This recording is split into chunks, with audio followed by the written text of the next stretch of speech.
We are in the Adi Khanda and we are in verse number 111 onwards.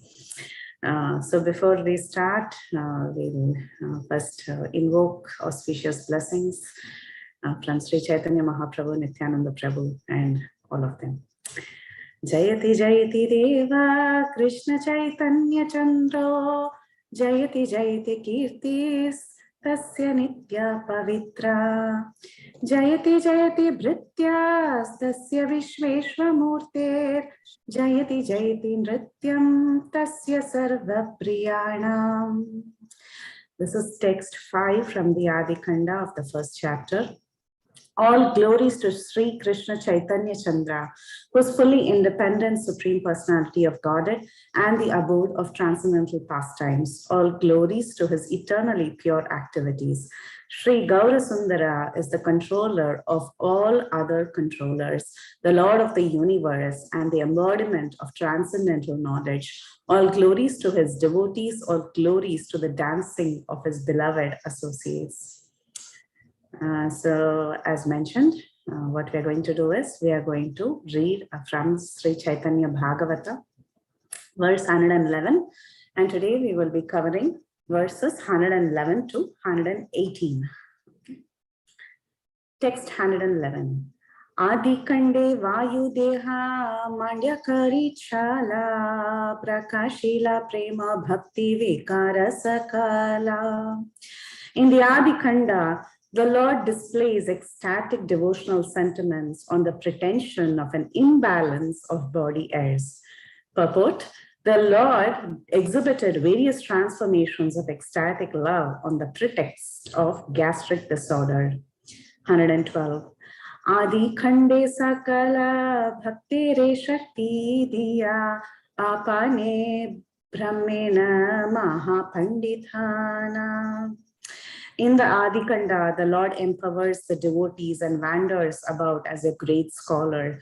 During his life as a scholar, the Lord would enlighten his students while wandering about in Navadvip. 113. Adi Khande Divya Paridhana Divya Sukha Nande Bhasena Sachideki Chandra Mukha. In the Adi Khanda, Mother Sachi floats in an ocean of happiness on seeing the moonlight face of the Lord, who dresses enchantingly and enjoys transcendental pleasure. The word Divya Paridhana refers to exotic clothes. Divya Sukha means unsurpassable transcendental bliss. The word Chandramukha means a bright, cool, shining face. So Lord Chaitanya is Lord Chaitanya Chandra. So he's like the moon, moon-like face. Krishna Chandra and Chaitanya Chandra, both of them have a moon-like cooling face. 114. Adi Khande Gaurangera Dikvijayi Jaya Seshekari Lena Tandra Sarva Bandakshaya. In the Adi Khanda, Lord Gauranga defeats the Digvijayi scholar and ultimately delivers him from all bondage. Lord Gauranga defeated Keshavacharya, a Digvijayi from Kashmir, and thus vanquished his pride. Sri Gauranga removed Keshava's adoration for material knowledge by instructing him on the transcendental signs of Krishna. Keshava could spontaneously compose and recite various types of poems. He composed many original verses in glorification of the Ganges, and the Lord retained them all in his heart. After the recitation, the Lord pointed out various grammatical faults, which left Keshava struck with wonder. Keshava received an opportunity from the Lord to gather the conclusions of the philosophy of simultaneous oneness and difference in the form of Radha Govinda's worship. Later on, this Keshava composed an elaborate commentary on Nimbarka's Vedanta Kaustubha named Kaustubha Prabha. Various shlokas and prescriptions in the compilation of Vaishnava rituals, Sri Hari Bhakti Vilasa, are taken from Kramadipika, which was composed by this Keshava. By the causeless mercy, Gaurasundara conferred on Keshava the title Acharya amongst the Vaishnavas. Nowadays, many less intelligent pseudo-followers of Keshava try to establish him as the Vartma Pradakshaka Guru of Sriman Mahaprabhu. In order to protect these people from the offense of such useless, proud attempts and their reaction, Vrindavan Das Thakur has herein written, Seshe Karilena Tandra Sarva Bhadda Kshaya. Gauranga ultimately delivers him from all bondage. The Bhakti Ratnakar lists Keshava's predecessors in his disciplic succession. Srila Prabhupada quotes this list in his purport to Sri Chaitanya Charitamrita, Adi Leela 1625. The name Keshava Kashmiri may be found in the first chapter of the Vaishnava Manjusha. Text 115. Adi Khande Sakala Bhakti Ramo Hadiya Se Khane Bhule Prabhu Sabare Bandiya. In the Adi Khanda, the Lord bewilders the devotees and lives amongst them as an ordinary person. In the Lord's childhood pastimes at Navadvip, the devotees could not understand him as Lord Krishna himself. He created misconceptions in the minds of all the devotees by personally exhibiting indifference to devotional service. The word Sekhane means in Navadvip. The word Bhule indicates that the Lord lived amongst the residents as one of them. 106. Actually, we'll stop at 100. Okay, I'll finish it off. Yeah, 116. Adi Khande Gaya Gela Vishwambhara Raya Ishwara Puri Re Kripa Karila Yathaya. In the Adi Khanda, Lord Vishwambar goes to Gaya and bestows his mercy on Ishwara Puri. The Lord went to Gaya in order to perform his father's Shraddha ceremony. The abode of Gaya is celebrated by the mark on the lotus feet of Lord Hari. By accepting Ishvara Puri as a spiritual master, the Lord showed unlimited mercy on the beloved disciple of Sri Madhavendra Puri, who belongs to the Madhva Sampradaya. The son of Advaita Acharya and follower of Gadadhar Pandit, Sri Achyutananda, replied to his father's question as follows. Lord Chaitanya Mahaprabhu is the spiritual master of the 14 worlds, but you say that someone else is a spiritual master? This is not supported by any revealed scripture. Under the influence of material knowledge, many foolish persons accept Sri Gaurasundar as the disciple of Sri Ishvara Puri. But in order to deliver such deluded people from calamity, Sri Vrindavana Das Thakur, the king of the Vaishnavas, established Ishvara Puri as the recipient of the Lord's mercy.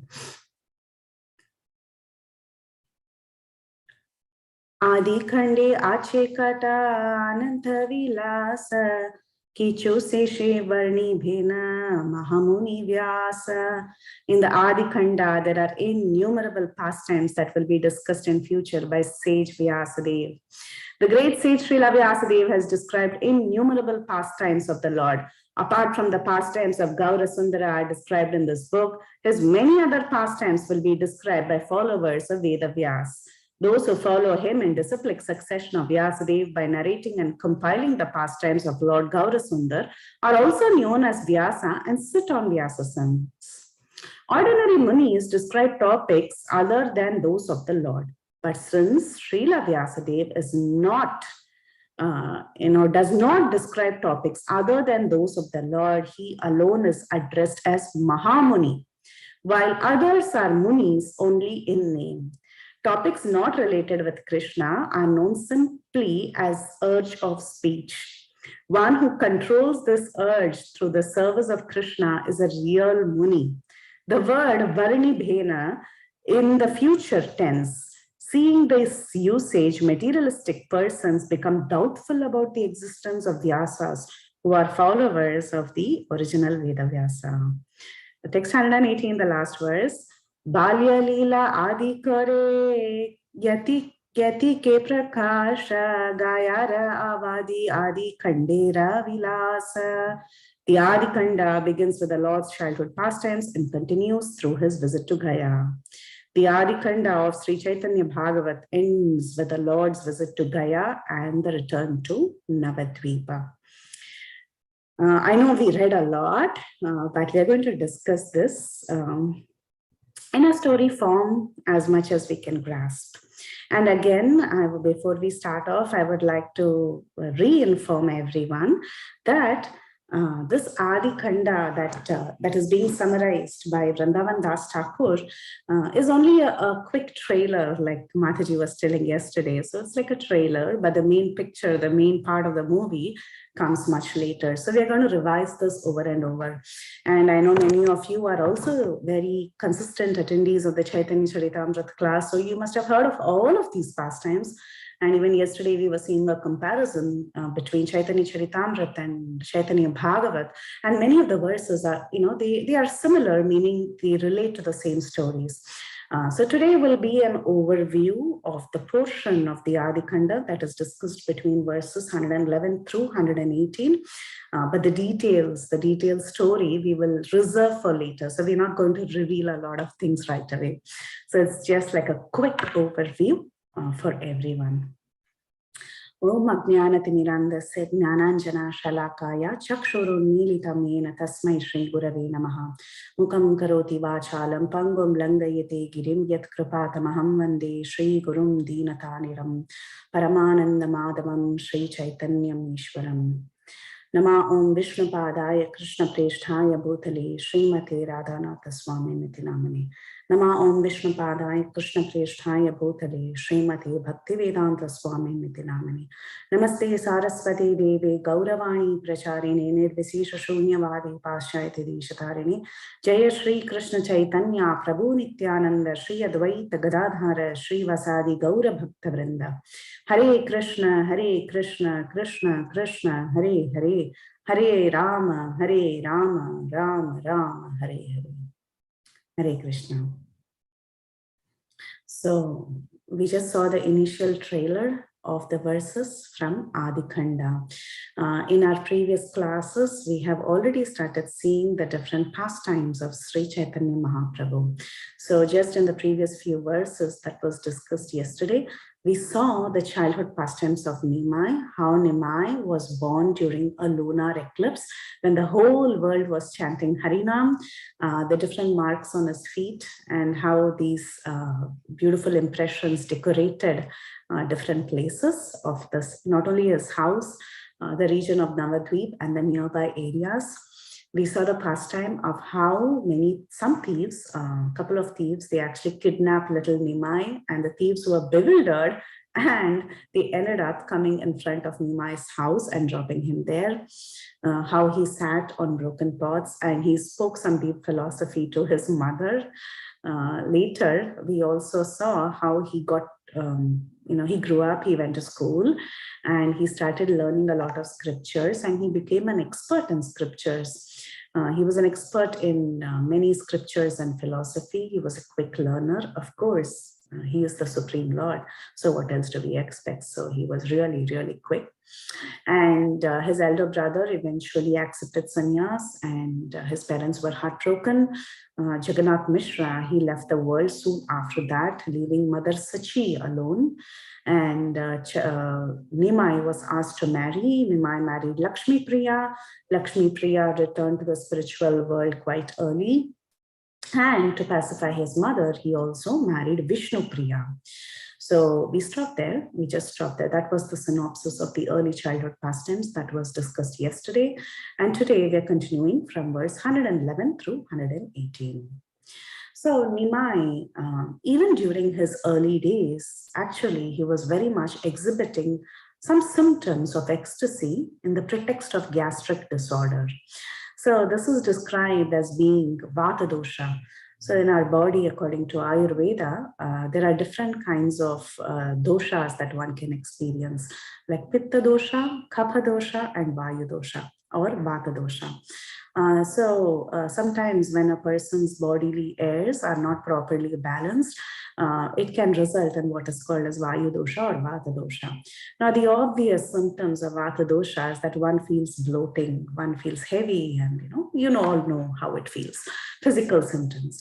But then sometimes when the bodily airs are completely imbalanced, It can also take a toll on the mind. The mind gets affected because of these bodily airs. And how does one feel? How does the mind feel?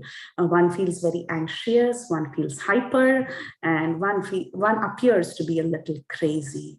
So when such a person appears to be crazy because of the changes or because of the because of the bodily airs not being balanced, then such a person is called as Vatula.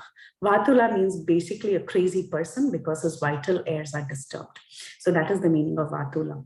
So Nimai, he was actually exhibiting symptoms of ecstasy from time to time, though it was not so obvious like he did after his sannyas.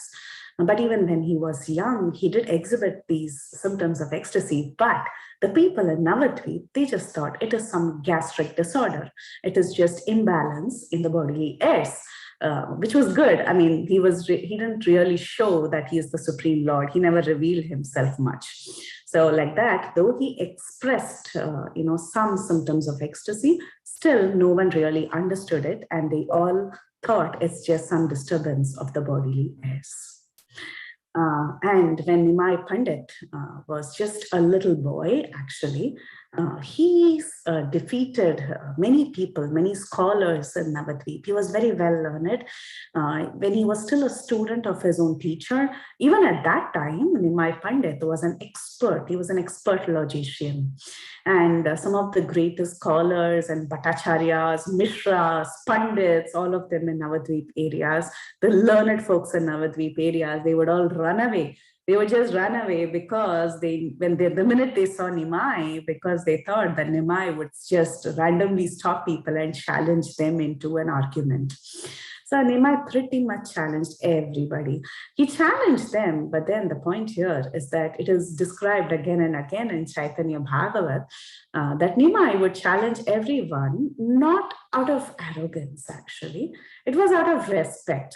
He appeared arrogant to the atheists, but the devotees loved him. Okay, so he would actually challenge them, and he would give, a lot of pleasure to these people when they would get defeated.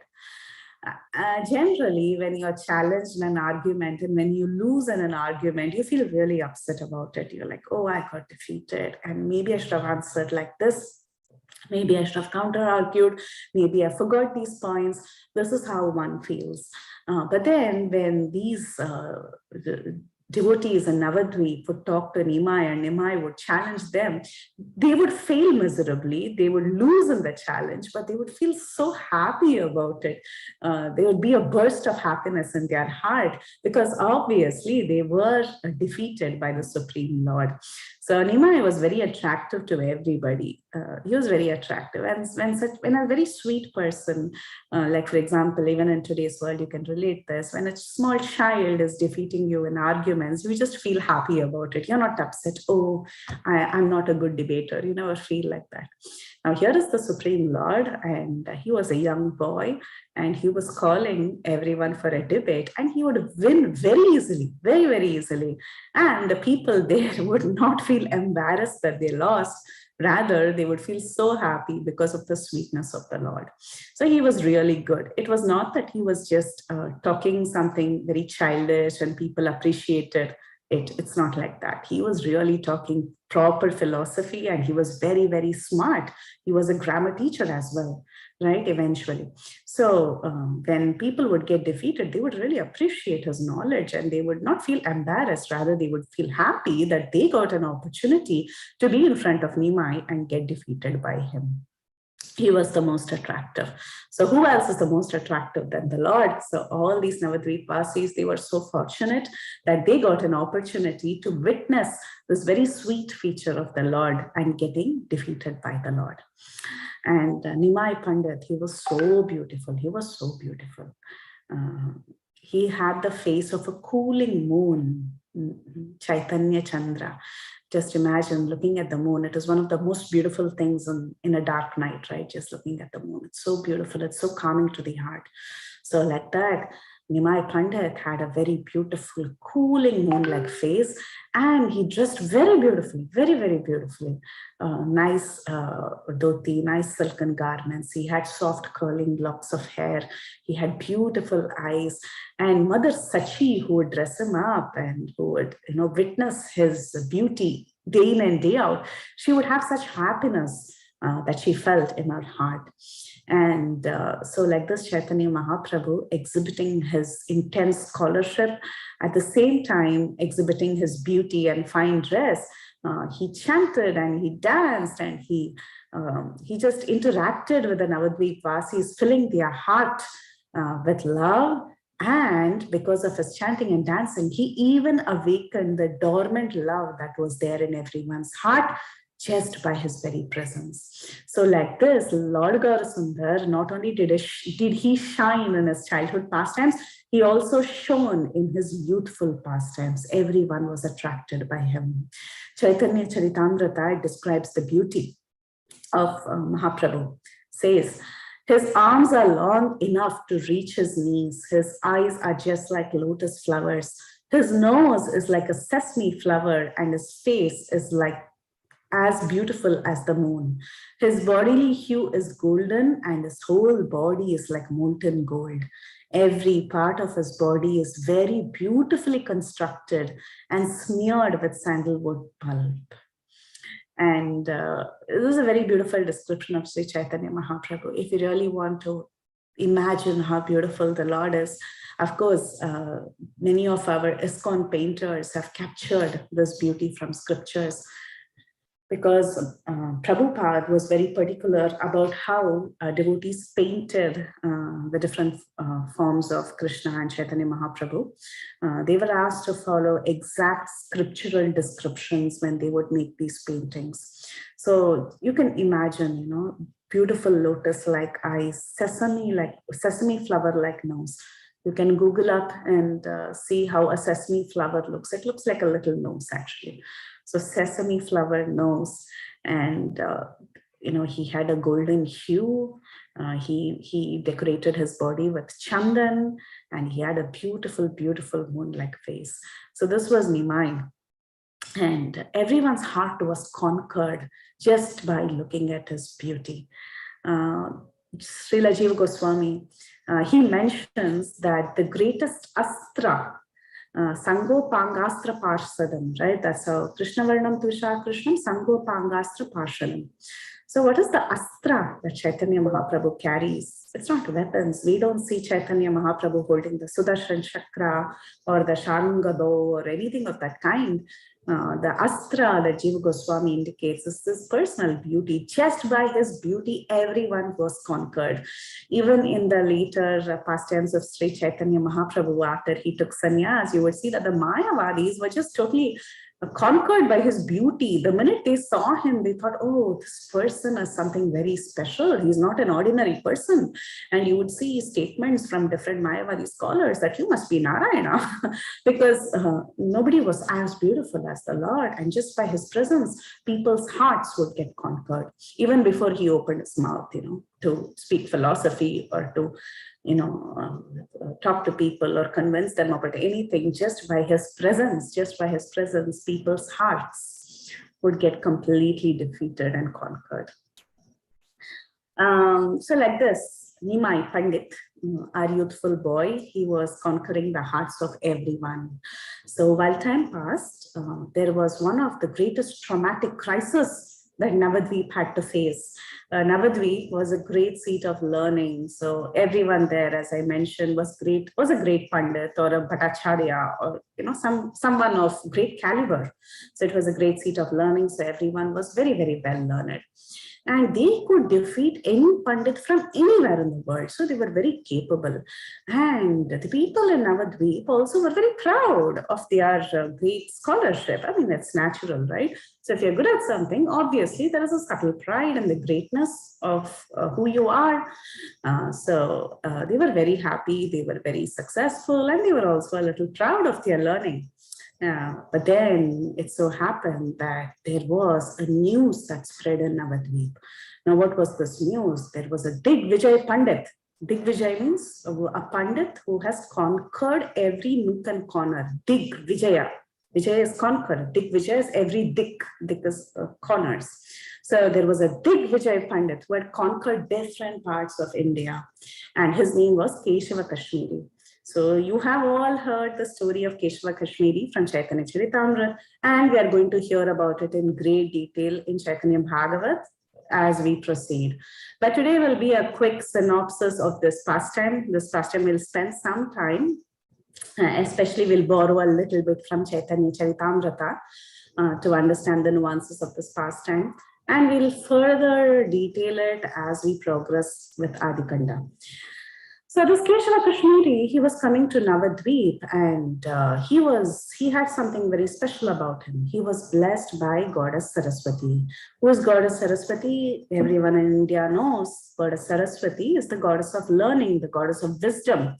It was known, it was a well-known fact that everybody knew Keshava Kashmiri was specially blessed by Goddess Saraswati, and Goddess Saraswati would personally vibrate his tongue. So that's a great blessing.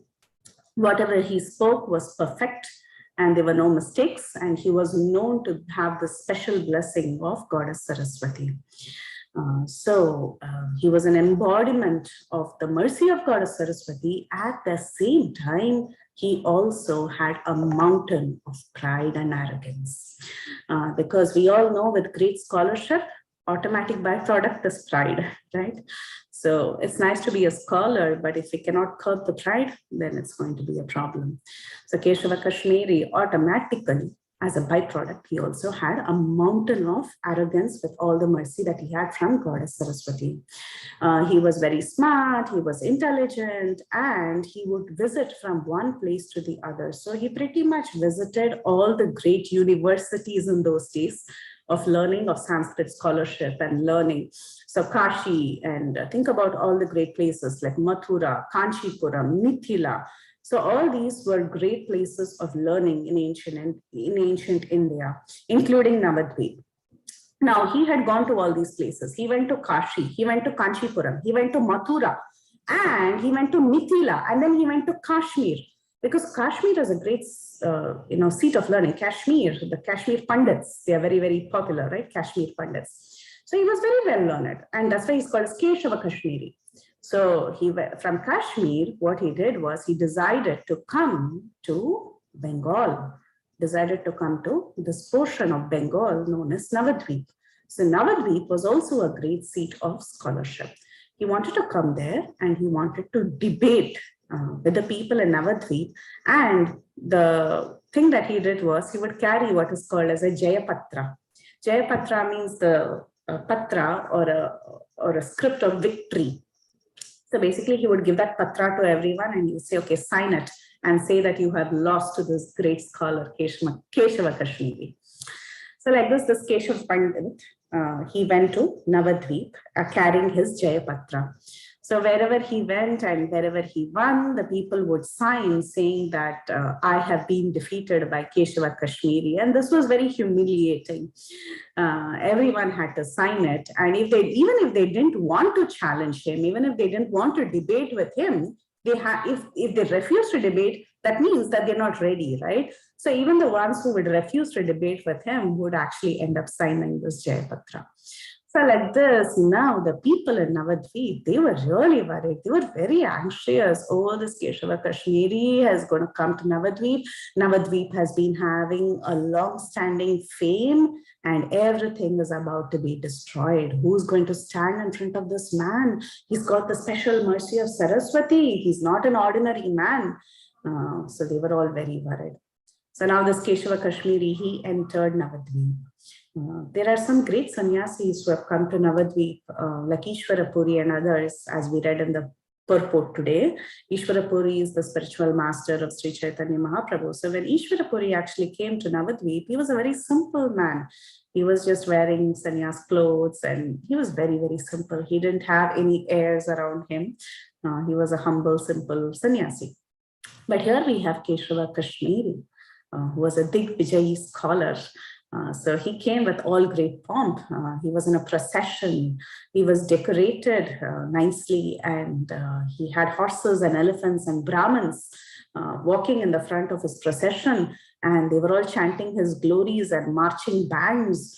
They all together, they came to Navadvip. So it was a great procession that came to Navadvip, and everyone was making announcements. Here comes the great Keshava Kashmiri, and they were all striking on their bands, and they were making this huge announcements, and they were declaring a challenge in Navadvip. So what was the challenge? Keshava Kashmiri was telling, I demand a debate. I demand a debate from anybody who's ready to come and speak, who's ready to come and have a debate with me. And if you lose in this debate, you're supposed to sign off this Jaya Patra telling that I am the ultimate conqueror of every dig, of every corner in this country. So like this, he started marching inside this region of Navadvip. Now, everyone, obviously, they were a little worried because they all knew the special mercy he had received. Goddess Saraswati would set on his tongue and vibrate his tongue. So everyone was worried, and there were rumors, like people were talking, oh, what are we going to do? And a lot of people were getting together and trying to resolve the situation.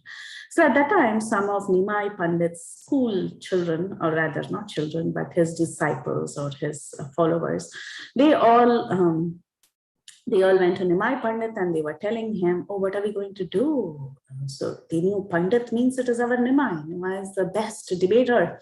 So all these students, they went to Nimai Pandit and they told Nimai, what are we going to do now? This Vijay Pandit has come and he's supposed to be so special. So do you think someone in Navadvip can really, really talk to him and have a debate with him? So while these students of Nimai were asking Nimai like this, Nimai said something very interesting.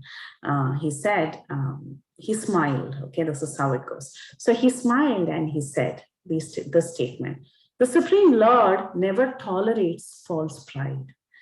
When he shows his mercy to someone, he actually removes the false pride of that person. So it's very sweet, right? When Krishna becomes exceedingly merciful towards someone who has a lot of scholarship, the first thing he does is he removes the pride, because he cannot tolerate pride. That is one thing Krishna never tolerates. So because if we are good at something, that is nice. We are using it in the service of the Lord.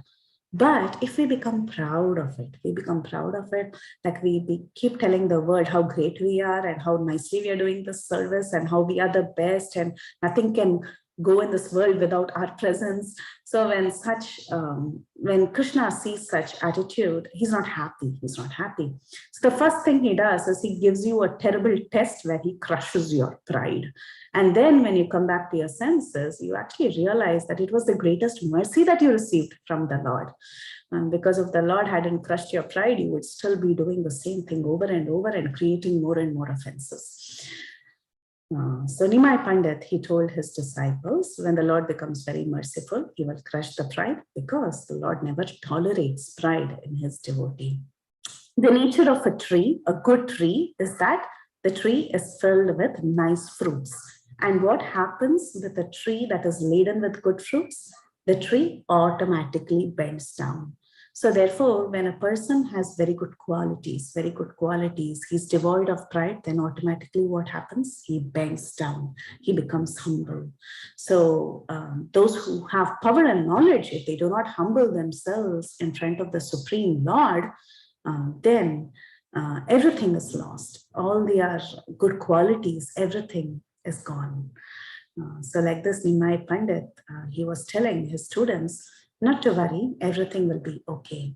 So there are many stories and scriptures that we can think of, like Nahusha, Vena, Bhanasura, Narakasura, Ravana. All of them, what was something that they had in common? One thing they had in common is that, of course, they were conqueror of all directions. They conquered everyone in all directions. They defeated everybody. But then the Lord doesn't tolerate arrogance. right? So they were all taught a lesson, because you cannot hold on to arrogance and ego for too long. So like this, everyone was taught a lesson and their pride was crushed. So like that, Nimai Pandit, he explains to his students that very soon his pride will be crushed in this land of Navadvip. So now, scene change. Lord Caitanya and his students, they were sitting on the banks of the river Ganges, and the evening was coming, and Chaitanya Mahaprabhu started getting ready, because he knew that very soon he's going to see this Digvijay Pandit. So he was getting ready, and he was thinking in his mind, how am I going to favor him? See, the Lord is very merciful. Okay, so the Lord is not, his intentions are never to hurt you. He's very, very merciful. Whatever he does is out of his causeless mercy. So Nimai was thinking, how am I going to defeat him without killing him? Because obviously, Chaitanya Mahaprabhu did not come to this world to kill demons, right? He showed his beauty, his sweetness, and he transformed the hearts of people. He never killed anybody. That is the beauty of Chaitanya Mahaprabhu. So Chaitanya Mahaprabhu was thinking, how am I going to teach him a lesson without killing him? He's so proud, he's undefeatable, and he has so much fanfare, so much entourage. And if I defeat him in front of others, then what will happen to him? He'll be broken. He will think that this is the end of everything, and he'll become so disgraced, and people will plunder his wealth, people will make fun of him. He's going to be very embarrassed in front of everybody. So when a big leader has to be corrected, sometimes it is not a good idea to correct him in front of his following, because it's so embarrassing and so heartbreaking for that person. So it's always nice to correct him in private. Right, so Nimai was thinking like that. He was thinking, how you don't want to embarrass him to the core that he decides to die, right? You don't want to do that. So Nimai was thinking that I have to do it privately in a secluded place and remove his false ego. So like this, when he was thinking like this and sitting among his disciples, he appeared like the moon in the presence of many stars. So this moon was Gaurachandra, our Lord Gauranga Mahaprabhu, who appeared like the moon, and all his students were like little stars. So they were all sitting like that on the banks of the river Ganges. And by the Lord's own sweet will, Keshava Kashmiri, he decided to walk on these shores of Mother Ganga before he approached any person to debate. So he went and he paid his obeisances to Mother Ganga. We all know that the Ganges flows in this Bengal area and purifies that entire land. Of course, Chaitanya Mahaprabhu himself was purifying the land. But anyway, Keshava Kashmiri, he went to pay his obeisances to Mother Ganga. So he took some water of the Ganges and he sprinkled it on his head. He bowed down to Mother Ganga, and he just looked around, and somehow or the other, his eyes fell on the beauty of Nimai. So he was completely attracted by the beauty of Nimai. So that's the first symptom, right? Even we devotees, the first thing that moves our hearts is the beauty of the deities. So two things, one is prasadam, the other is the deity darshan. These two are very, very important because they capture us immediately. The tongue is so difficult to control. For many of us, it's the first thing we go to the temple mainly to eat prasadam. So prasadam becomes so important. And the other thing is the feast that you have with your eyes. So the feast with the tongue and the feast with the eyes, both are very, very important for transformation. So Krishna can transform anyone's heart just by exhibiting his beauty and giving his mercy in the form of prasadam. So here we have this Digvijay Pandit who was strolling on the banks of the river Ganges, and he had this vision of the most beautiful boy he had ever seen, that was our Nimai. So he saw Nimai and he was captured by the beauty of Nimai. And he just walked to the assembly of these students when Nimai was standing, and Nimai began the conversation. So Nimai said, oh, we are so honored that you have come here and you've come here to join us. You are the great Keshava Kashmiri, and we have heard stories and stories about you and your greatness and about how you can compose poetry on the spot and how Mother Saraswati has actually empowered you to speak.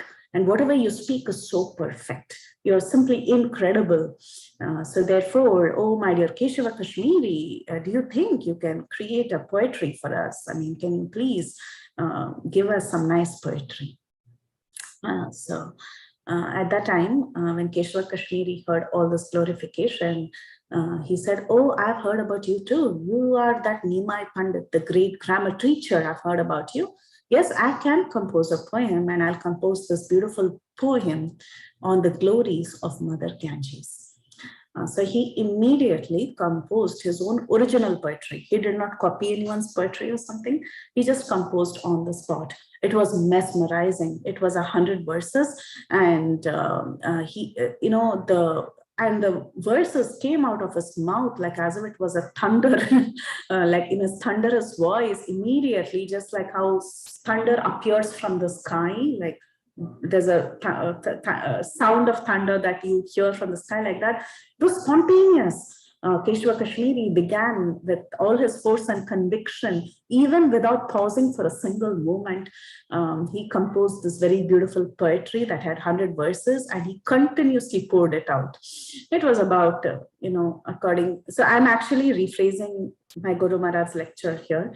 Maharaj says it was about 3 hours or so. So he was just composing it, and it was coming out of his mouth. And everyone was wondering. They were all amazed. How can someone compose poetry like this? And they were so amazed. They had never heard anything like this.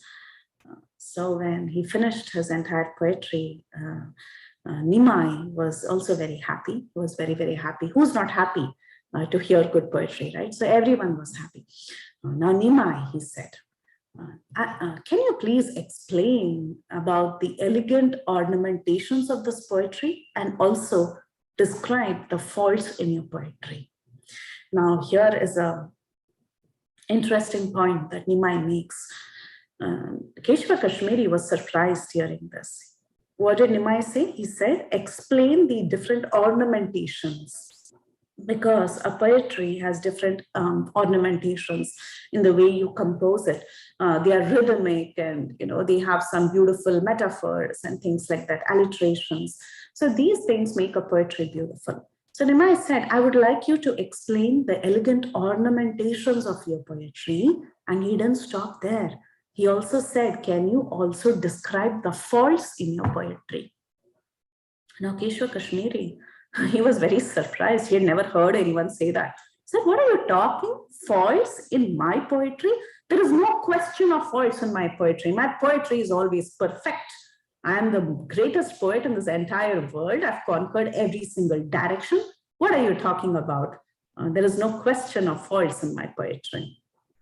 Then Nimai, he picked one verse among the 100 verses that were composed. And he said, can you describe that particular verse? Can you repeat it? Can you tell me what was the ornamentation and the fault in that particular verse? Now, Keshava Kashmiri was surprised. He said, I just poured out verses from my mouth, 100 verses just poured out. How is it that you remember just that one particular verse out of the 100? How did you remember it so particularly, every word of that particular line or that particular verse? How do you remember it? And you are just an ordinary teacher of grammar, aren't you? So he was asking Nimai that Nimai was just a grammar teacher. How can a grammar teacher know so much about poetry? So he was completely surprised, and he said, I am such a great scholar of different tactical schools of philosophy and logic and scripture, and here you are a simple grammar teacher, and I was speaking like the blowing of wind. And how did you capture that little one voice? So Nimai was very, very humble in front of this great poet. He said, just like how you have the grace of Mother Saraswati and you can pour out verses, Similarly, I have a little grace from the Lord where I am a Shrutidhar, meaning I can just hear something and I remember it. That's all. So there are some people who can just remember many things if they hear it just once. So we have had such great personalities in history. Of course, Nimai Pandit, here you have the Supreme Lord himself. He's obviously Shrutidhar. But you also have other great acharyas who have been like that. They just hear once from Srila Prabhupada and they can just pour out those verses, or they can remember every single thing Prabhupada said. And, even in history, you have great sages. Like, for example, one person who comes to my mind is Kuresh. He was a disciple of Sripad Ramanujacharya. So when Ramanujacharya was writing the Sri Bhashya, when they went to Kashmir to actually get the Bodhayana Vritti Grantha, which is a Vritti Grantha, meaning a pattern that you follow to write a Bhashya of the Vedanta Sutras. So Kuresh and Ramanujacharya, they had gone all the way to Kashmir, to the great Kashmir Bhandar. We just saw how Kashmir is a great seat of learning. So Kashmir Bhandar is the place where all these original texts were preserved. And even to this day, there are remnants of this place that one can visit. It's all destroyed, but at least just a few building remnants are there. It was all burned down, actually, unfortunate. But anyway, so this Kuresh was able to remember everything that he had discussed with Ramanujacharya, even when, and he had read from that Bodhayana Vritti Grantha, even when that Vritti Grantha was actually stolen by the Pandits of Kashmir. They came and they took it away. And they ran away. But even then, he was able to bring out everything. So Shrutidhar, there are people like that. So a little diversion, let's get back. So our Nimai, obviously, being the Supreme Lord, he was also a great scholar, and he was a Shrutidhar, and he told Keshava Kashmiri, just like how you have some mercy of being a great poet, I have mercy of being a Shrutidhar. So anything I hear, I automatically remember. But then Nimai said, anyway, coming to the point, I see 5 major faults and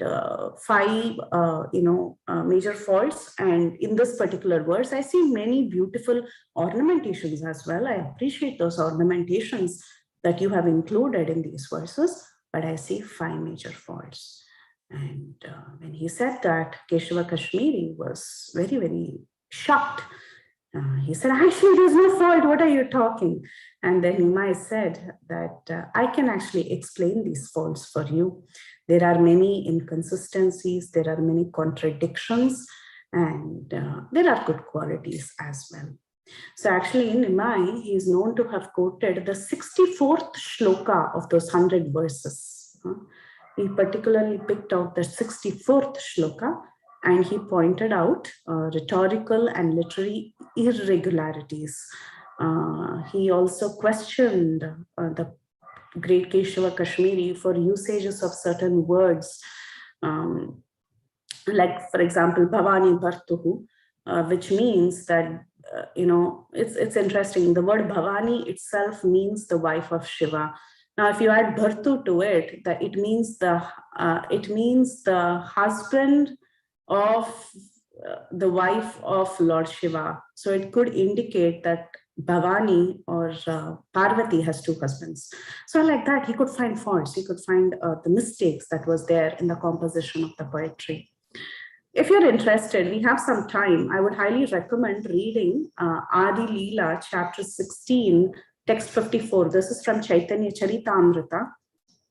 This portion I don't think is heavily discussed in Chaitanya Bhagavat. So I thought we could revisit this commentary by Srila Prabhupada. It is very, very good to show what the faults were. So we'll just take like 5 minutes to read this. You can also pull it up from Chaitanya Charitamrita if you're interested. This is Adi Leela, chapter 16, text number 54. I'll read the verse synonyms and then the translation and purport. This is for our understanding of how Nimai actually defeated the scholar. So here we go. Chaitanya Charitamrita, Adi Leela, chapter 16, text number 54. Pancha dosha e shloke pancha alankara krami amika hi shuna karaha vichara. Pancha is 5, dosha false, e shloke in this verse. Pancha 5, alankara, literary embellishments. Krame, one after the other. Krama means an order. Ami, I, kahi, say, shuna, suna, kindly hear. Karaha, give. Vichara, judgment. Translation. My dear sir, in this verse, there are 5 faults and 5 literary ornaments. I shall state them one after the other. Kindly hear me and then give your judgment. Purport. In the verse beginning with Mahatvam Gangaya, there are 5 literary ornaments and 5 examples of faulty composition. There are 2 examples of the fault called as Avimritsa Vidheyamsa and 1 example each of the faults Viruddhamati, Punarukti and Bhanga Karma. Bhagna Karma, sorry. So Vimritsa means clean and Vidheyamsa means predicate. In general, the rule of composition is to establish the subject first and then give the predicate. For example, according to Sanskrit grammar, if one says the man is learned, his composition is in order. But if one says learned is the man, the composition is not in order. Such a flaw is called as avimritsa vidheyamsa dosha, or the fault of unclean composition. The subject matter to be known of the verse is the glorification of the Ganges, and therefore the word idam, this, or what is known, should have been placed before instead of after the glorification.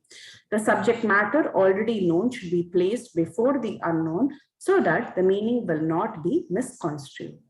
So here is the first fault. I'm explaining this in case you didn't follow the purport itself.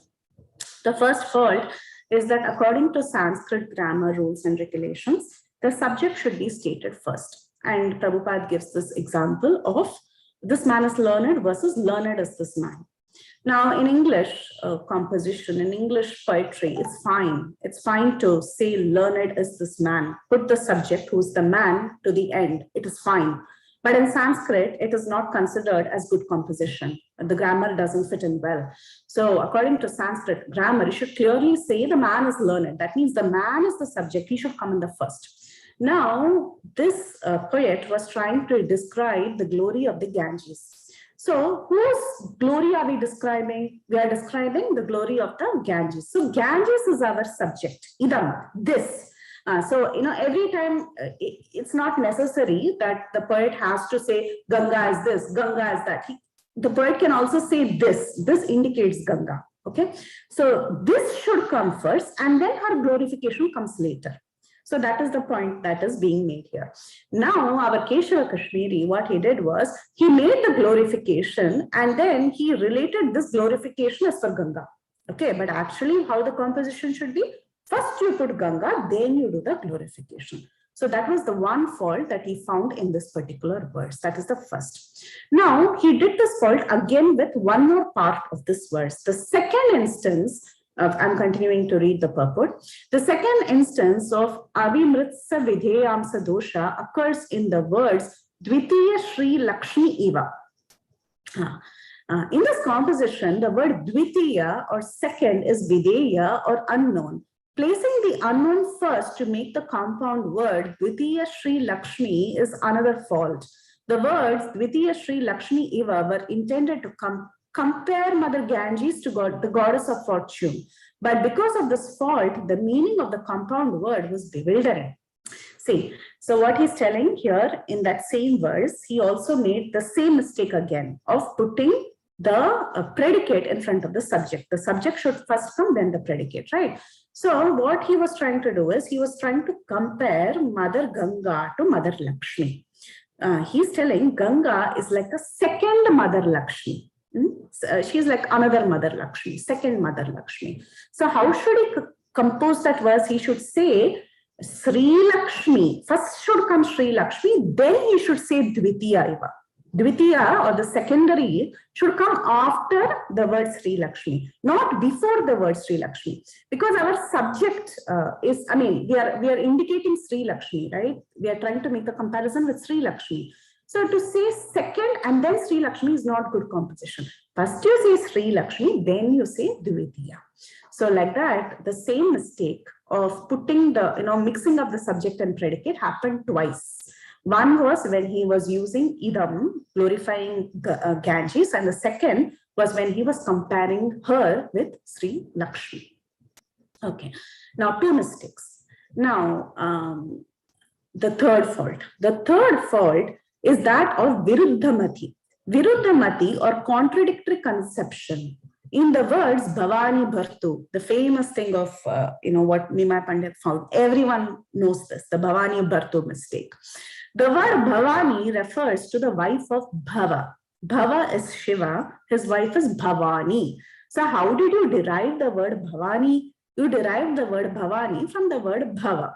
So automatically Bhavani means the wife of Bhava, wife of Lord Shiva. Now if you say Bhavani and then you put the word Bhartu, Bhartu means husband. That means it looks like this Bhavani has another Bhartu. She has another husband.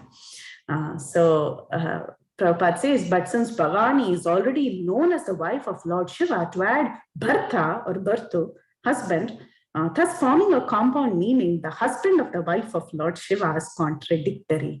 For thus it appears as if the wife of Lord Shiva had another husband. So this is a major issue, major issue. Even the subject predicate was okay compared to this, but this is the third fault. Now the fourth one, Punarukti. This is that occurs, when you're making embellishments like rhythmic poetry. So it should be in order. That's the point. Let's see what he says. The fourth point is Punarukti, or redundancy, which occurs when the word, this is not Punarukti, the next one, I believe. Let's see what the fourth one is. The fourth fault is Punarukti, or redundancy, which occurs when the word Vibhavati, or flourishes, which should have ended the composition, is further qualified by the unnecessary adjective Adbhuta Guna, endowed with wonderful qualities. So you're already saying Vibhavati. Vibhavati means flourishing nicely with beautiful qualities. And then again, you're adding an adjective to something that doesn't require an adjective. Okay, so what is he doing? He is putting Adbhuta Guna for the word Vibhavati. For the word flourishes, he's adding an extra adjective endowed with wonderful qualities. So it is redundant. It is not needed. When you say Vibhavati itself, it means that it has good qualities. So there is no need to add an extra adjective here, because it is just not, that it is reconfirming the same thing, but it is not needed because the word Vibhavati includes this, right? So there is no need for redundancy. So that is one fault that is called as Punarukti, to say again the same thing you're saying twice, which is not needed. So that is fourth fault. And the fifth fault was Bhagna Karma, this is what I was talking about, the broken order. So in that one verse that has 4 lines, the first, third, and the fourth had good rhythmic pattern. The first one, they had the sounds ta, ra, bha. The second line also, the first line, third line, and fourth line had the vibrations of ta, ra, bha, but the second one did not have. Now, when you're not having it in the second verse, but you're having it in the first, the third, and the fourth, obviously the rhythm is broken, right? So ta, ra, bha, this beautification of that verse was broken. So like this, he found 5 total mistakes in just one verse. And then he said there are many more mistakes, but I'm just pointing out from this one particular verse. And when Nimai said these are the faults, everyone there, including the students, they were actually waiting for Keshava Kashmiri to speak back, because now we have found faults with your composition. Now, how do you want to, say that you are right? I mean, how do you want to counteract this argument? And Keshava Kashmiri could not say a word. He could not think of anything. He couldn't talk, obviously. I mean, it was an obvious fault. So he became like a dumb man, and Nimai was smiling and he was saying, yeah, come on. I mean, just tell me, do you think whatever you have spoken is right? And are you able to contradict what I have spoken? What's your answer? And actually these children, these students, they started giggling. And then Nimai, he told the children not to giggle. And he said, be quiet, don't laugh. We have to protect the dignity of this man. But still Keshava Kashmiri could not speak a word. And he was thinking, this has never, ever happened to me in my life. And then Nimai told Keshava Kashmiri, you must be really tired because you spoke this poetry for almost 3 hours and you spoke 100 verses. Actually, the poetry is so beautiful. It is so beautiful. It was a glorification of Mother Ganga. So you must be very tired. You please go and take rest, and we can discuss these things tomorrow. And Keshava Kashmiri could not say a single word. He was completely startled and he just walked away. He was totally defeated, and he went home and he started crying. He was crying to Mother Saraswati.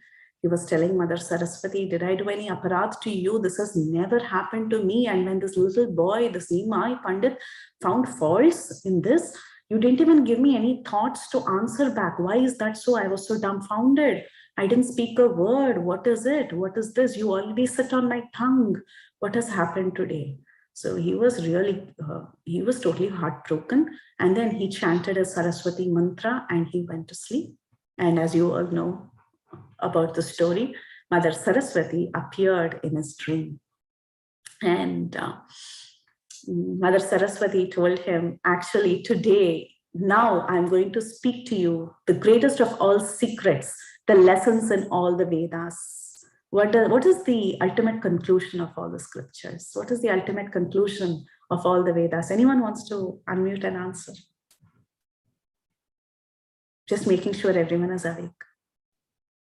To know Krishna's supreme personality. Devotion to Krishna.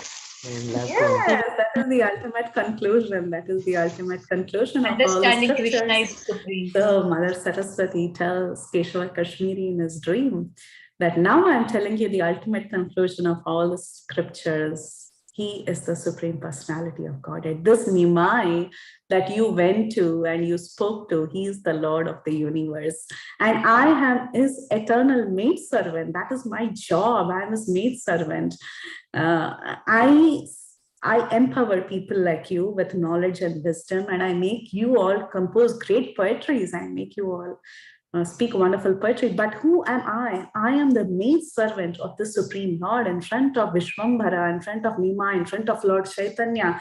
I stand with folded palms, folded hands, and I'm very embarrassed to even think about what I know, because I know nothing in front of him. I'm so insignificant in front of him. What I am receiving from him is so great. And in front of him, I have no power to speak. So how do you expect me to vibrate your tongue in front of him? Even when I'm standing face to face in front of him, do you think I have the power to speak? I don't have the power to speak. And she tells, actually, this is the greatest mercy that you have received. You have been my devotee. But today, I have given you the greatest mercy of you seeing Lord Caitanya face to face and having a talk with him. Even Anantadev, who's continuously glorifying the Supreme Lord, has thousands of foods. He's trying to do it, but he cannot stop glorifying the Lord because the Lord's glories are unlimited. Even Brahma and Shiva, they are so shy to stand in front of the Lord and speak to him face to face. It is this Vishwambar, he's the Supreme Lord who manifests as Matsya, Kurma, Varaha, Vamana. He is the one who appeared as the son of Vasudeva and Devaki. And finally, Mother Saraswati very sweetly tells him that the real fruit of you chanting my mantra so regularly and worshipping me has been received. All the blessings you have received today, that you were directly able to stand in front of the Lord and speak to the Supreme Personality of Godhead. So now that you have been defeated and your pride has been crushed, you have received the greatest mercy from Vishwambar. Go to him and surrender unto him and offer all your prayers unto him, and do not tell anyone about whatever I have told you in this dream.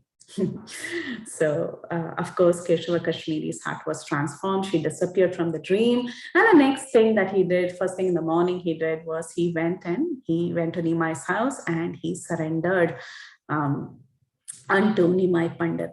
So this Digvijay Pandit, who had this limitless mountain of arrogance, that entire arrogance was crushed. And Nimai Pandit was very sweet. He was like, oh, you're such a great scholar. Why are you falling at my feet? Why are you paying obeisances unto me? And he told Nimai, I know who you are. I know that you are the cause of all causes and you are the Supreme Lord. You're the object of everyone's worship. And Goddess Saraswati personally told me this. And then the Digvijay Pandit, he inquired from Nimai. He said, please tell me how I can be free from arrogance. How can I be free from the clutches of material existence? How can I serve you and how can I surrender unto you in every way? And at that time, Nimai told him, the real purpose of knowledge, hear carefully, he says, the real purpose of knowledge is not to conquer other people or not to tell the whole world how much we know. It is not important for anyone to know how much we know. Okay, it's not at all important. It's seriously not important. So our business is not to tell the whole world how much we know and how we can conquer everyone. The purpose of knowledge is to bring us to the path of worshipping Krishna. That is the purpose of all knowledge. Because remember what Goddess Saraswati told him in the dream. She said, this is the ultimate purpose of all the Vedas. This is the ultimate purpose of all the knowledge, is to know Krishna. So that is the ultimate purpose. So wealth, name, fame, all these things, they only end in suffering because they are temporary. Anything that is temporary will give you suffering because you can't have it for long, right? So automatically there is suffering. So anything that is temporary, all these things, name, fame, all this is temporary. It is going to give you suffering. But then when you remember that you are the servant of Krishna and when you absorb yourself in the thoughts of Krishna, that is permanent. With that you can attain eternal life. So he gives 3 instructions to Keshava Kashmiri and to each one of us, especially for me. He gives 3 instructions. First thing, give up your false pride. Second, worship Krishna. And third, be merciful to all living beings. So this is very, very, very, very relevant to everyone, not just Keshava Kashmiri, even for, insignificant readers of scriptures like us. Even for us, that is so important. With a little bit, there is so much pride. So first thing is give up false pride. Second thing is you have to keep Krishna in your heart. You have to worship Krishna. Because unless we absorb our minds and thoughts in Krishna, obviously it's hard to get out of false pride. And third thing is not just absorb Krishna and keep Krishna in our thoughts, but also we have to be merciful to all living beings. We have to share and be merciful to everyone and share this knowledge. Just receiving knowledge is not the end of everything. We have to also share and be merciful to all living beings. So it is explained that from that moment, this Keshava Kashmiri became humble like a blade of grass. And Bhaktisiddhanta Saraswati Thakur, he explains that actually Chaitanya Mahaprabhu taught him Trinadapi Sunichena. So as devotees, we are all being asked to string this verse and tie it around our neck. Trinadapi Sunichena Tarori Vasahishnuna. Ammani Namanadena Kirtaniya Sada Harihi. Through this pastime, Chaitanya Mahaprabhu, he taught this verse, the meaning of this verse of Trinadapi Sunichena. So on that very day, Keshava Kashmiri, he gave away in charity all his elephants, horses, his wealth, and he followed the Lord's instruction on the core of his heart. And he wandered around the world as an instrument of Lord Chaitanya's love, and he showed mercy to all living beings. This is how Keshava Kashmiri transformed. And one thing that Keshava Kashmiri expressed to Chaitanya Mahaprabhu is very beautiful. He said, how is it that you crushed my pride without me feeling bad? It's very easy to find fault with others. It is very easy to crush another person's pride by attacking them. It is very easy. It is the easiest thing. And we all enjoy doing it. It gives us so much. It gives a boost to our ego. It's the easiest thing to do. But to crush a person's pride by not embarrassing that person, by not making that person feel bad, that is a real art. That is a real art. And Chaitanya Mahaprabhu exhibited that. And that's why Keshava Kashmiri said, you are simply amazing. And I'm sure, and of course, it's been reconfirmed to Keshava Kashmiri. He says, you are the personality of Godhead. So, of course, after that, Chaitanya Mahaprabhu, our Nimai Pandit, his name spread far and wide, and he had more and more students coming to learn from him. Now, in the purport written by Bhaktisiddhanta Saraswati Thakur, he says that Nimbarkacharya, you all know Nimbarkacharya, he was a great acharya in the 12th century in Vrindavan. Nimbarkacharya, he wrote Vedanta Parijata Saurabha, a commentary on the Brahma Sutras or the Vedanta Sutras. And his disciples like Srinivasa and others, they elaborated the same commentary, and therefore that commentary after elaboration, it came to be known as Vedanta Kaustubha. So now our Keshava Kashmiri, he further explained the Vedanta Kaustubha by writing Kaustubha Prabha. This is written by Bhaktisiddhanta Saraswati Thakur.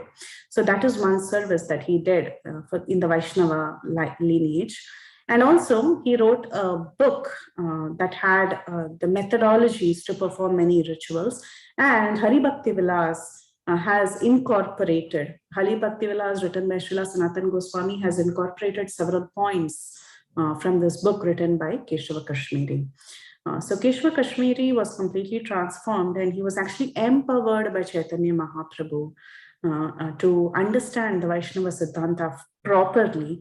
And he also understood the simultaneous oneness and difference, the philosophy of oneness and difference, which Chaitanya Mahaprabhu later empowered Jiva Goswami to write elaborate details on.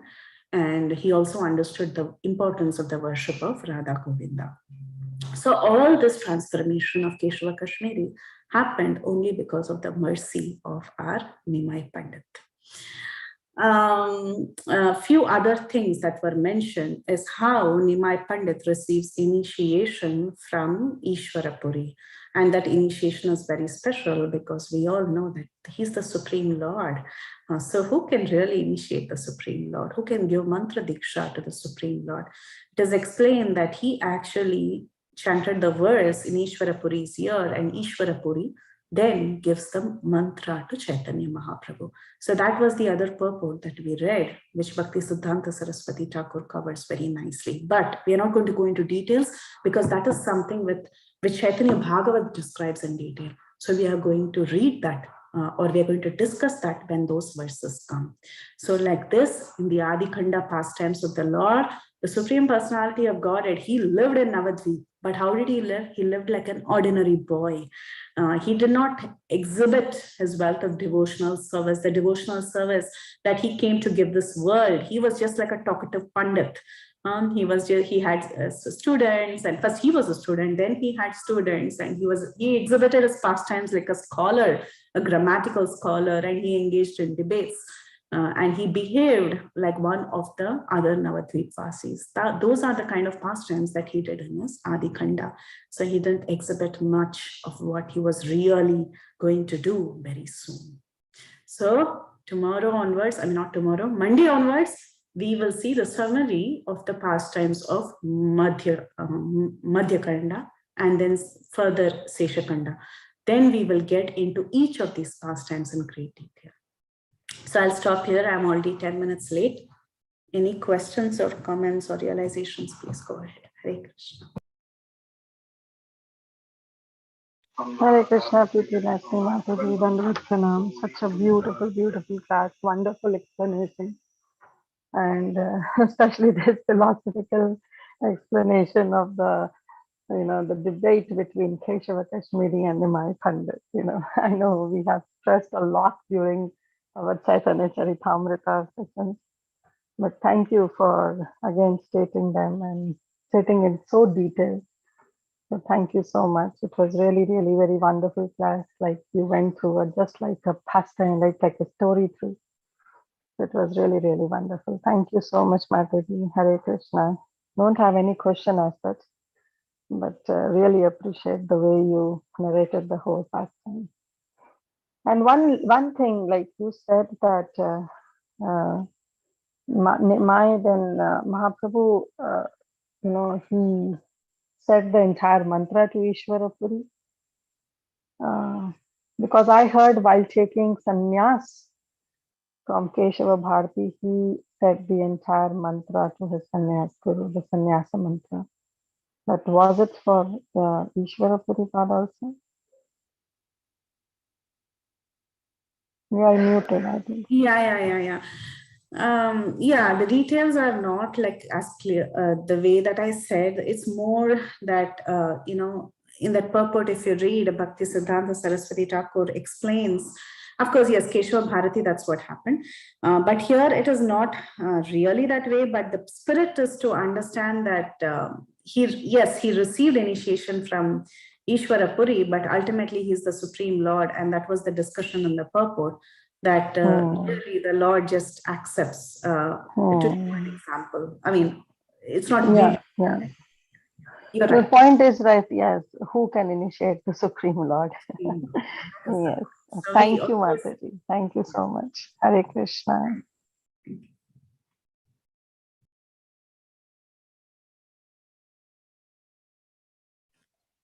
Hare Krishna, Mataji. Thank you so much.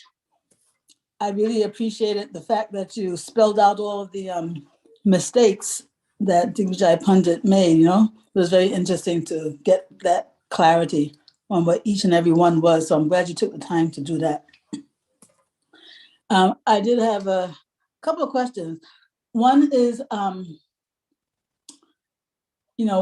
is it that Digvijay Pandit, how did he say that, how was he marveling that Lord Chaitanya was able to defeat him without humiliation, and without him feeling badly, when he went crying to Mother Saraswati?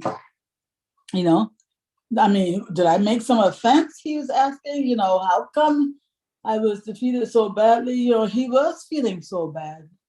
So I don't understand that part, He's saying, Lord Chaitanya defeated him without him feeling bad, but also he was feeling bad. So can you reconcile to me? Yeah, so the point is that, Mataji, sometimes when we are very well learned and we become very scholarly, if we don't know something and if we realize that what we have spoken was wrong, or we have made a mistake, that is actually heartbreaking. Not so much it is not so much about the person who find the fault. It is just a fact that I don't know. Oh, how can I not know? How didn't I get it right? Why did I say it wrong? Why did I say it wrong? What made me say it wrong? Don't I have the mercy of the Lord who always helps me in every class? Doesn't he sit on my tongue and vibrate these words? What happened? Did I make an offense to him? Did he decide not to vibrate my tongue properly? Right? So when a person develops a little bit of pride in his heart, that I know, okay, I know Bhagavatam.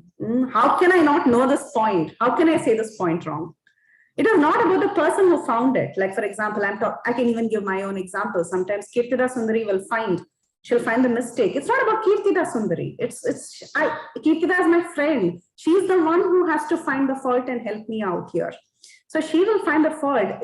She does it in a very nice way. But then I might think, oh, I know Bhagavatam. How can I not know this? Why did the Lord not let me know this? Or why did the Lord make me say it wrong? So I'll have it for the next 10 days on my mind. So that's a manifestation of pride.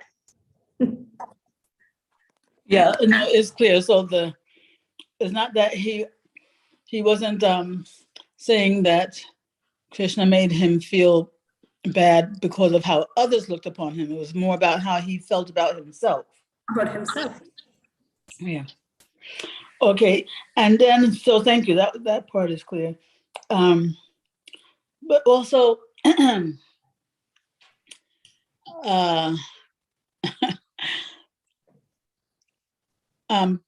what would you say, or what would he have said was the blessing to him in all of this? Because he was feeling so bad, right? That his pride was smashed.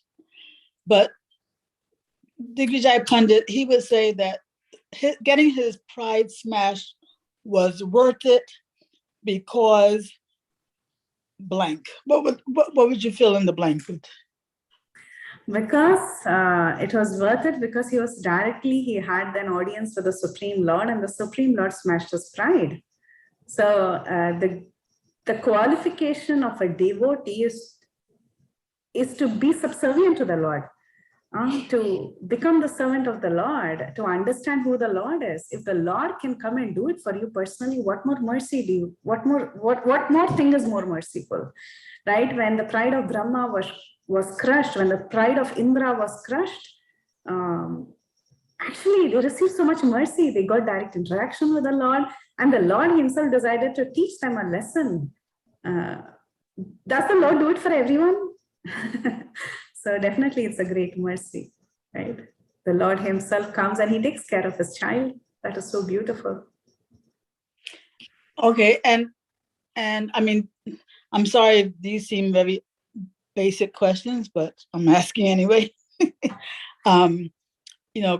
Krishna, he hates pride. Mm-hmm. And everything that Krishna hates is because of his concern for us, right? Yes. So why does he feel that pride is so, why does he feel that pride is so detrimental to us that he hates it so much? With pride, we think it's very difficult to be a servant when you have a lot of pride, right? Our constitutional position, what is our constitutional position? Our constitutional position is Jivena Swarupait, Krishna Nityadas. That is our constitutional position. If we do not have the mood of a servant, we'll never feel grateful. We'll never feel grateful. If you're not humble, so a person who is not humble means that he's not grateful for what he has received, right? So Krishna consciousness is something that is so beautiful. Bhakti is something that is so beautiful that we have to constantly feel grateful. And because of that grateful feeling, we feel humbled.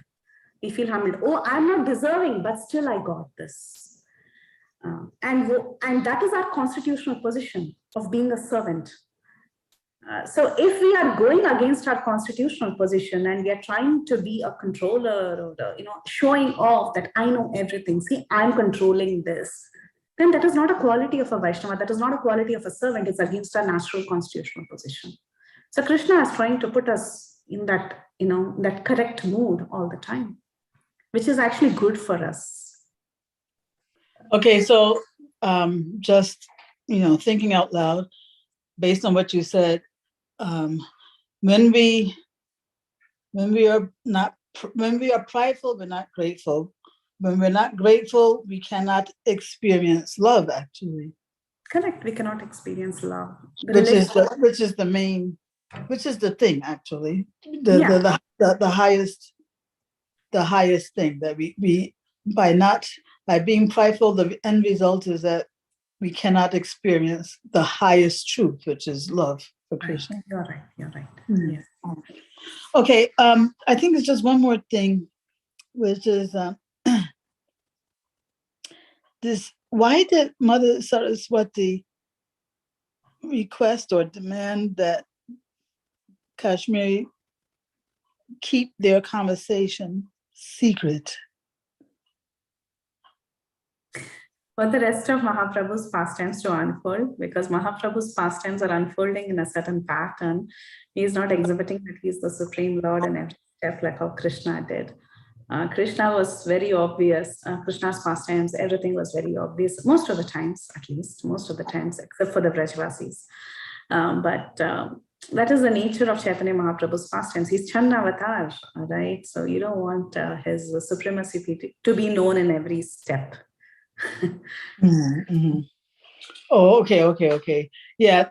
I didn't realize that was the part that she was talking about. She didn't want it to be revealed that Lord Chaitanya was Krishna. Mm-hmm. Yeah. Okay. It's not so much about her conversation with Kashmiri. It's not so much about that. It's more about who the Lord is. Yeah. That, like I said, she didn't want it to be revealed that Lord Chaitanya was actually the Supreme Lord, right? Right, you're right. Mhm. Okay. Thank you so much, Mataji. Thank you. Hare Krishna. Hare Krishna. Haribol Preeti, Danvat Pranams. Such a beautiful class, and I really love the the pastimes you discussed. They were very sweet, especially the grammar part. It was very interesting to hear that. Thank you so much for the beautiful class. Hare Krishna. Thank you. Nice to Sri. see you. Hare Krishna. Hare Krishna, Mataji, Danvat Pranam. What a beautiful class, Mataji. Very, very nice class. I also really like the grammar part. I was thinking I am listening to the grammar class, English teacher. Very nice, Mataji. Thank you so much for a beautiful thing. And a very nice answer for Gaurangi Mataji that you are giving. And I was also thinking that, Mataji, is that the pride only brought us here into this material world, because we were thinking that we are great, and that's when, right, that is all started actually for us. So yeah, as you said, that our main, that is why Lord Chaitanya Mahaprabhu was like trying to bring out this out and make us our position back. Our pure position is like to be the servant of Krishna. Yeah, thank you, Mataji. Thank you so much for beautiful class. And today only I was hearing the Guru Maharaj lecture, and in that lecture, Guru Maharaj was saying that how a person can be a great speaker. It is because of the hearing skills are very nice. When they hear properly, they can speak out very nicely. That is what Srila Prabhupada said. He was repeating Srila Prabhupada words. But thank you, Mataji. Thank you so much. Hare Krishna. Thank you, Mataji. Thank you for sharing. Yeah. Hare Krishna, Mataji, please accept my humble obeisances. Oh, All glories to Srila Prabhupada and Guru Maharaj. It's a beautiful, beautiful class. Thank you so much, Mataji. Again and again, and really, really like the class. I mean, so many, and as everybody said about the grammar, I can hear myself. So I'm pausing anyway. So when you explain the grammar, I remember the Bhavani part of it, but rest of it was like I did not get it. I believe when I was here, I was reading it, but you made it so clear. So next time I read it, I will remember your explanation. Thank you so much for that.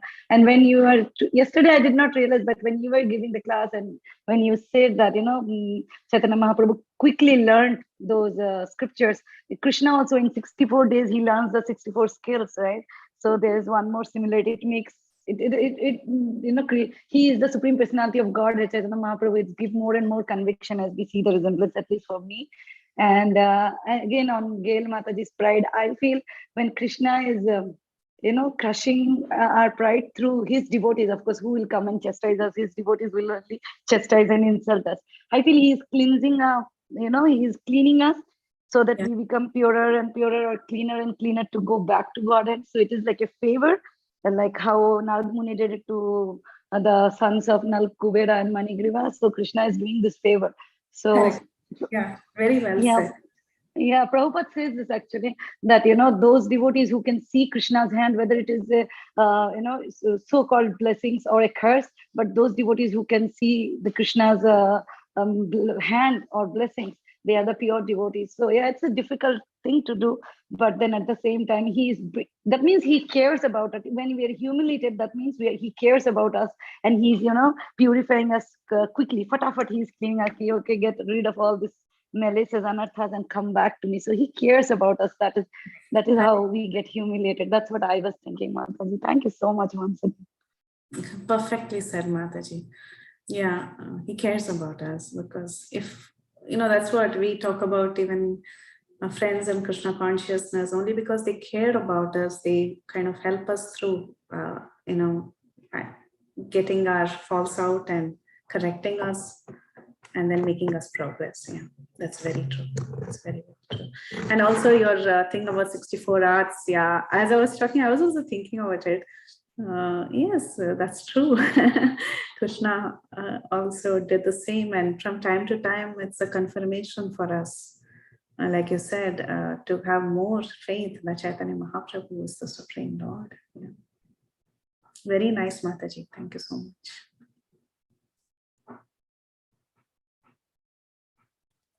Hare Krishna, actually, Preethi Vilasini Dasi, Koti Koti Kanvat Pranam, Srila Prabhupada, Srila Gurudev Ki Jai. Hari Hari Gauranga, as usual, Mataji. Your class has given us so much strength to us, Mataji. Hari Hari Gauranga, Dandvat Pranam, Mataji, your sincere seva. Thank you, Mataji. Thank you so much, Randa Gopika Mataji. Thank you. Thank you, Mataji. As usual, another wonderful, sweet class. Danvat pranams to you and hugs to you, Mataji. Very, very nice class. Thank you very much. It's very sweet, but there's one thing that it comes to my mind. Go ahead. There's one thing that comes to my mind, that Keshav Kashmiri, how come he never became an associate of Mahaprabhu? It's kind of little bit of surprising, Mataji. I don't know. See, it's not necessary. I think everyone has a role to play. Not everyone needs to actually fall into that particular line. He was definitely, you see in Chaitanya Charitamrita, many great devotees had received the mercy of Sri Chaitanya Mahaprabhu, and they went out to do different help in different sampradayas, right? So many of them.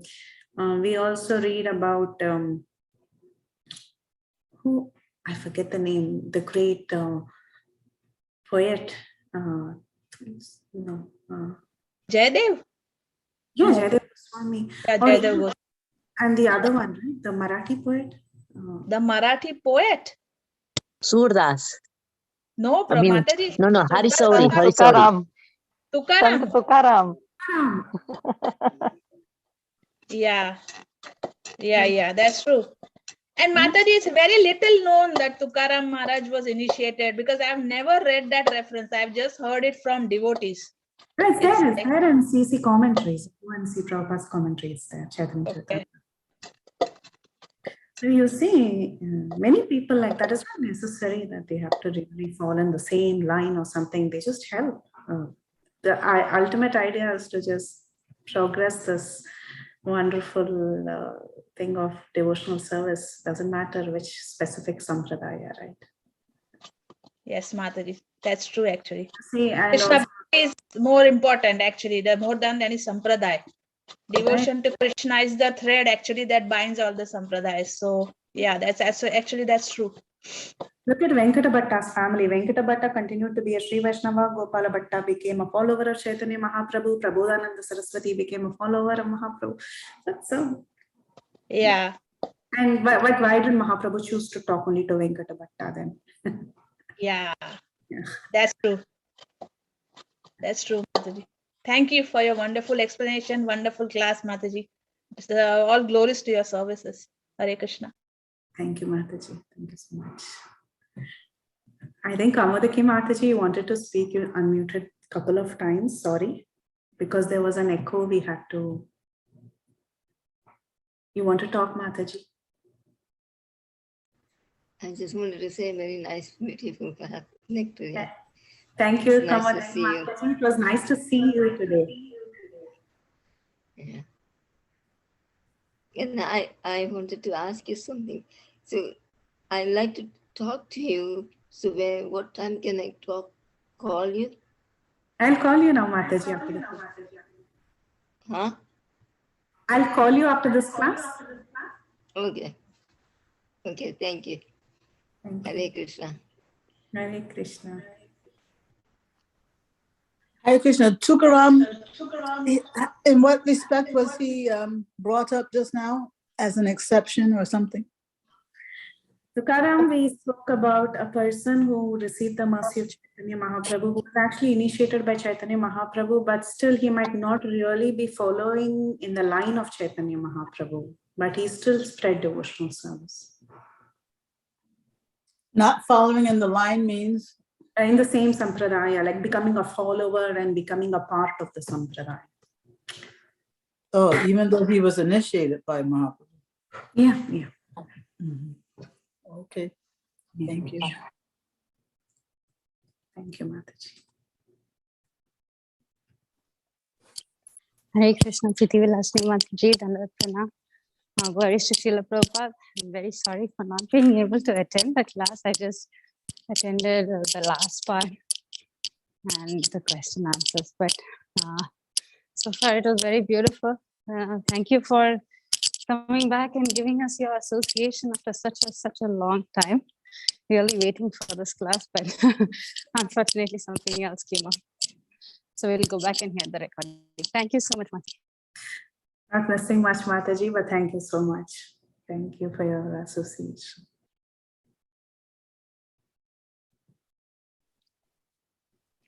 Hare Krishna, Mataji. I am so thankful to you because you did such a very beautiful, sweet class as usual. I am so appreciate you. It was very nice pastime of Lord Chaitanya Mahaprabhu, and you talked the story and the whatever the grammar thing. I like that one. The discussion between Mahaprabhu and Digvijay Pandit, and I learned. I saw one lesson over there that Digvijay Pandit have so much knowledge and everything, but he had a pride inside himself. So, and because of pride, he couldn't win to Chaitanya Mahaprabhu, because Lord, we know that Lord never likes the pride or something. He first diminishes everything and then he just give his mercy to us, right? So devotee always should not have proud for that, whatever they know about. Oh, I know that, like that. So pride is not good. So this is a very good lesson from that story. And also you just told about the 3 lessons, like give up the false pride and worship Krishna. Always we have to keep Krishna in our heart and in our all activities, daily activities. We should keep centered the Krishna and always merciful to the all living entities, even though the ant and everyone. So I like that point. Our Radhanath Swami always say about that Prunadapi Sunichana Tarorapi Sahishnuna Amanina Manadena Kirtaniya Sadahari. Whoever they have tolerance, who give respect to others instead of they want to take respect from others. They don't accept the respect, but they just give respect to others. So this is very nice. Tarorapi Sahishnuna. And you have to be humbleness. When you have humbleness, then your pride automatically go away. And until you have a pride, you cannot be a humble person like that. So it is very, very necessary for us, especially for me, I am talking about that. Sometimes I knew before, I didn't know, but I was watching all the TV, all katha and everything. Then I like that one so much. So I was always wondering that I want the association like that. Always I want to continue my association like that. And Krishna give the mercy. But by this association, especially in coming in Bhakti Sangha class, oh my God, it was so amazing. I love it. And I knew all the things very deeply. So I am so grateful and thankful to all Bhakti Sangha group and all Mataji services. And so that's what I want to say. And very, very thanks, Mataji, for your very enlightening class and very beautiful class today. And we are very grateful to you. And we look forward to your association again and again in future. And then I am, if your permission, I can close our class. Vancha kalpatarubhyashta kripa sindhubhya ivacha patitanam pavanebhyo vaishnavebhyo namo namaha. Shri Chaitanya Bhagavat ki jai. Srila Prabhupada ki jai. His Divine Grace Mataji, the Preethi Vilasini Mataji ki jai. Hari Bol. Thank you, Ashwamati Mataji. It's always nice to start the mid-morning with your chanting. Thank you so much for your services. Hare I Krishna. am so grateful. You all Matajis. Hare Krishna. Hare Jai Shri. Krishna. Thank you everyone for joining, and thank you Mataji for beautiful class.